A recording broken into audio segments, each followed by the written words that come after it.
तालुक्यातील बिटरगाव येथील तरुण जयराज पिंटू येवले वय 20 वर्षे याचा कर्नाटक येथे झालेल्या अपघातात काल 31 जुलै रोजी मृत्यू झाला आहे।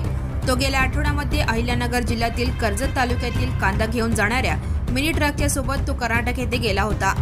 कांदा खाली करून रिकाम्या ट्रकने तो गावाकडे परतत होता। यावेळी कर्नाटक राज्यातील कोप्पल जिल्ह्यामध्ये झालेल्या कंटेनर सोबतच्या भीषण अपघातामध्ये त्याचा मृत्यू झाला आहे। याची खबर बिटरगाव येथे मिळताच शोककळा पसरली आहे। गावातील त्याच्या मित्रांनी आज सकाळी 1 ऑगस्ट रोजी त्याचे शव बिटरगाव येथे आणले। यावेळी पांडुरंग वस्तीवर त्याच्यावर अंत्यसंस्कार करण्यात आले।